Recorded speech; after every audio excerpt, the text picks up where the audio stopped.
اصل انا عايزه اسمع حياه. لا، اتجوز. اتجوز، انت كبرت. بنات، انا اتحكى لي حكايه مستفزه، والله العظيم مستفزه. بسبب الحكايه دي انا جاي انصحكم نصيحه. الراجل التلاتيني، يعني اللي هو دخل في التلاتين كده ومشي كام سنه في التلاتين، لما يعرف بنت صغيره كده عندها 20 25 سنه ويقول لها لا اصل انا مش جاي في علاقه جاده، ده انا عايز اصاحب. خير؟ هو انت مش حاسس ان انت كبير؟ المفروض بقى تبتدي تعمل لاخرتك. هو انت مش حاسس ان انت خلاص قربت تحتضر؟ انت كبير يا حبيبي، انت كبير يا بابا. البنات كمان بعد اذنك لو سمحتي لما تقابلي واحد زي ده هاتي دبوس وفرقعي البالونه اللي قاعد عليها. هو قاعد كده على بالونه، فرقعها له، قعديه على الارض، كسري رقبته. ليه بقى؟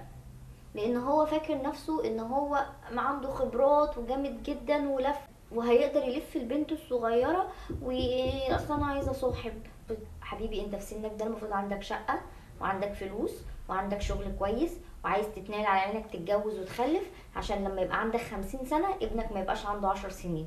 لما يبقى عندك 50 سنه ابنك يبقى عريس كده عنده 20 سنه. تلحق تفرح بولادك، تلحق تفرح مراتك الست اللي هتعيش معاك.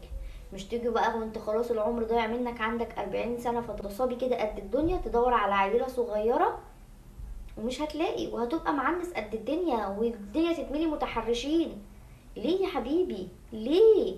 عندك 30 سنة، عندك 35 سنة، ما تخشش لبنوتة صغيرة تقول لها اصل انا مش عايزة اتجوز، انا عايزة صاحب. لا، يلا اتجوز حبيبي، استرجل، خليك راجل. انت اول ما تعرفي على واحد وتلاقيه عايز الصاحب ابعدي عنه يا ماما، ابعدي عنه، انت كمان عمرك هيجري. وبعدين انا عايزه اقول لكم حاجه، يعني انا واحده ست جايه لكم من بعد ال30 وبقول لكم ان المفروض ده سن نضج للستات. ليه سن هطل للرجاله؟ لو مفلس ومعكش فلوس ومتنال على عينك حاول تبني حياتك عشان تدور على واحده تلاتينيه زيك قدام شويه وتجيبوا عيال وتربوها. لو معاك فلوس ما تتقنعرش بيها مثلا عايزه اسمع حياه. لا، اتجوز.